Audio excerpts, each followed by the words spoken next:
Hello everyone, today in this video we will fight against the unmasked character of our world around us, and in this video we will talk about diluting the identity. A country I come from originally, which is Poland, is the great example in the recent 3.5 decades of diluting the identity.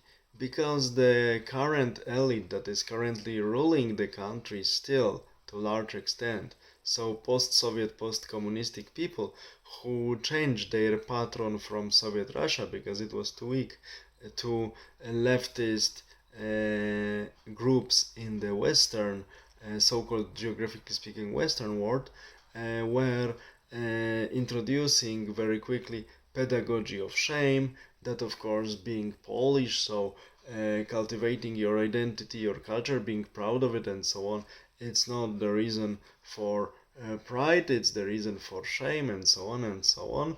And of course, everybody was much more important in the country than Polish person. Recently, the Ukrainophilia connected with recent events for that are happening in the last years, practically since 2014, but it got intensified together with the intensification of the military action in the February 2022. This Ukrainophilia, I was talking about it in many of my previous videos that are easy to be found, reach really the sky, it skyrose. So everyone from other nation or religious group was much more important in my original country than Polish person. And the same as in the teaching of history, one should also see that all minorities are commemorated, even if they were not present somewhere. Somehow the narrative is being created to show that the achievements should be contributed to person of this and this origin or not to the Polish person and so on.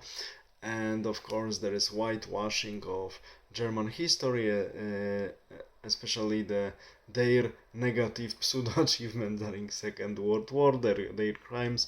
It's everything is whitewashed, and when we have all arguments about the places of these largest crimes Germans did, there is always a narrative that there were some Nazis, maybe they were Polish Nazis or whoever, but in this all of the debates and discussion, even with Jewish people, there is never one main actor of all of these bad events. I mean, Germany in these discourses are never present because Germany are one of the largest sources of money for these propagandists who are propagating this propaganda of shame, and they are diluting Polish identity and they are trying to destroy it. And the money for this activity comes mainly from Germany.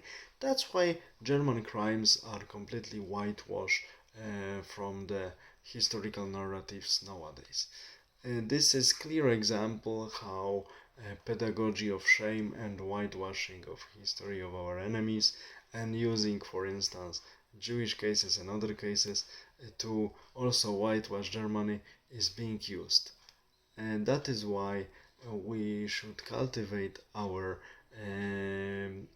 traditions and our and celebrate our achievements, but we should also boycott the ones who hurt us and spread lies about us, because the boycott and breaking the contracts with their companies is the most effective and the quickest working way of preventing someone from doing something we don't want them to do. There is no other way, and this we should learn, and then our situation will improve. All the best, have a nice day, bye.